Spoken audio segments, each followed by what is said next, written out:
I'm going to give you the instructions for this test. I'll introduce each part of the test and give you time to read the questions. This test has 3 parts. In each part, you'll hear a number of different extracts. At the start of each extract, you'll hear this sound. You'll hear each extract once only. Remember, while you're listening, write your answers on the question paper. At the end of the test, you'll have 5 minutes to transfer your answers onto the separate answer sheet. Part A. In this part of the test, you'll hear 2 different extracts. In each extract, a health professional is talking to a patient. For questions 1 to 24, complete the notes with information you hear. Now turn over and look at the notes for extract 1.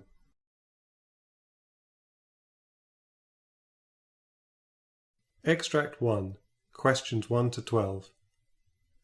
You hear a foundation doctor talking to a recently admitted patient called Roy Miller. For questions 13 to 24, complete the notes with a word or short phrase.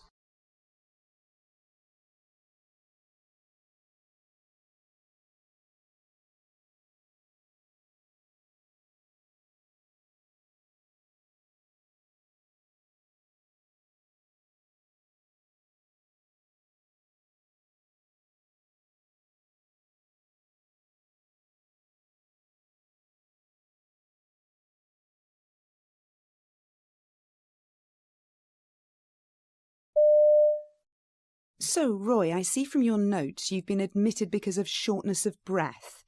Can you tell me more about that, please? Yeah, well, it started last week. I noticed that getting up the stairs was more of an effort, and I found that I had to pause on the way to catch my breath. Right. I did used to get a little out of breath, but it's definitely gotten worse. I normally manage to go shopping with my wife, and we walk to the shops and back.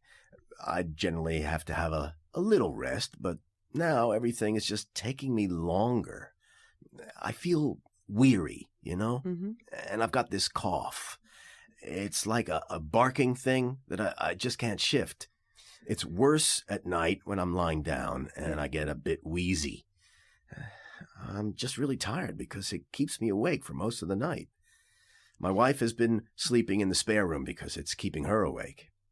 I've also sort of been bringing things up when coughing. Without being too graphic, it's quite thick. It's a sort of dirty green color, I suppose. Right. It wasn't like that at the beginning of last week. It was just clear. But over the last couple of days, I've noticed it's changed color, and I'm coughing up a lot more. Mm-hmm. My wife was starting to get worried, so she made me an appointment with our doctor, and then he sent me here. Okay, Roy. Do you have any other symptoms? Yeah, I was really hot yesterday, and I thought it was because the heating was on, but my wife hadn't turned it on. Then the next minute I was shivering. I guess I'm feverish? It sounds like you've been really suffering. Have you got any other medical conditions? Well, I was diagnosed with this lung condition last year. I've forgotten the name of it. Hold on. Hang on. I'll get it. COPD, is that it? Yeah. Well, anyway, they told me that my lungs weren't working as well as they could be because I used to be a smoker. Right. But I quit about 6 years ago. To be honest, I think it was because I worked in the mines and it was really dusty. Either way, I've got it, and it makes me a bit breathless, but nothing like this. Right. And I also get gout from time to time, and I take something called allopurinol or something. I've also got arthritis in my knees, but that's just because of my age, so I just put up with that. You mentioned taking allopurinol. Mm-hmm. Are you on any other medication? Well, the doctor gave me inhalers, and I'm using those. Mm. I'm getting better at taking them because I found it a bit confusing at first. I've started to take my blue inhaler a lot more over this last week because I've been so breathless. I take the stuff I mentioned before, a statin for my cholesterol, and then the odd paracetamol when my arthritis starts to play up. I don't really like taking pills, but if it keeps me going, then it's worth it. Also, I'm allergic to penicillin. I get an awful rash all over my body, and it's so itchy whenever they give it to me. Don't give me any of that. We won't, Roy. You mentioned you live with your wife. Are you both managing at home? Oh, yeah. We still get around the town to get our shopping and see the family. The stairs are starting to get a bit much now, so we're thinking about moving into a bungalow, but we haven't started looking yet. Okay, that's good. Have you got any ideas as to what might be going on? Well, I think it might be a chest infection because it's just getting worse. I just want to start feeling better. Of course, Roy. It does sound like that might be the case, but we'll start doing some tests to make sure and begin treatment.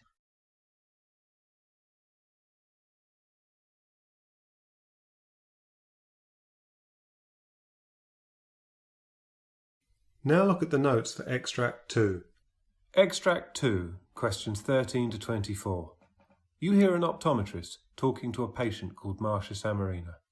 For questions 13 to 24, complete the notes with a word or short phrase.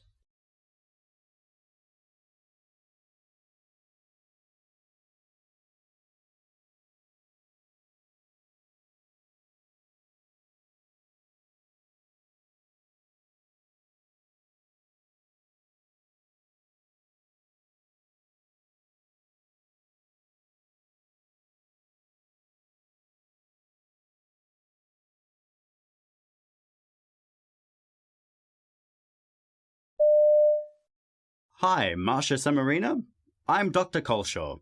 I understand that you've been experiencing some issues with your left eye. Yeah, that's right.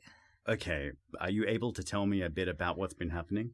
Yeah, sure. So last Friday was our office party, and so I was out quite late, and I'd had a couple of glasses of wine. Anyway, when I came home, I must have been a bit reckless taking out my contact lenses. I didn't notice anything then, but when I woke up in the morning, I had this pain in my left eye. It felt like there was something stuck in it. Also, I had a headache. I'm not sure if that's because I was straining my eyes. My eye was also watering loads, and it was kind of like what happens when you chop up onions. Anyway, I thought I'd just sort of keep blinking, and whatever was in my eye would work its way out. So, well, I did that for a bit, but I was getting more and more worried. I went to ask my roommate if she could see anything in my eye, and she said my eye was swollen, and she thought we should go to the hospital and get it checked out. So we went to the ED, and thankfully my roommate was able to get the day off work, so she drove me there. Oh, the pain was also so terrible that I couldn't concentrate. I don't know what I would have done without her help. Okay. So what happened when you went to the hospital? So we waited around at the ED for a bit, and then I was seen by a GP. I told him about the pain and how I thought I had something stuck in my eye, so he opened my eye and tried to see if there was anything in there that shouldn't be. It must have been quite difficult for him to see anything, so he did a fluorescein eye stain test. Then he took me to a dark laboratory room to look into my eyes with one of those microscope things. And when he still couldn't find anything, he seemed to think it could be an infection. And that's when I started panicking. Okay. And after that, were you referred to an optometrist? Oh, yes, that's right. They sent me to this department after that, and the optometrist used some numbing eye drops on me. I was incredibly thankful to her for that. My eyes felt better very soon afterwards. And then she looked at my eye, and because I wasn't squinting from the pain anymore, she could see that there was a corneal abrasion. She said that I must have scratched it when I took my contacts out the night before. I see. So can you tell me how you've been treating your eye at home? Yes, she told me not to wear my contact lenses until this follow-up, and she prescribed me a couple of things. I'm using the antibiotic eye drops she gave me. I put those in the mornings and evenings, and the other thing she gave me is really horrible to use. It's a healing ointment, but it feels gross in my eye, so I just use it once a day. Unfortunately, they couldn't give me any of their pain relief to take home, so I've just been taking ibuprofen when it hurts. And how's your eye feeling now? Oh, Much better, thanks. It still hurts when there's bright light, though, and I wasn't sure if that was normal. The optometrist said it would take quite a while to heal, so I guess I need to hang on a bit longer. Yes, at this point it will most likely still be recovering. Do you mind if I take a close look at your eye now? If you can just take your glasses off.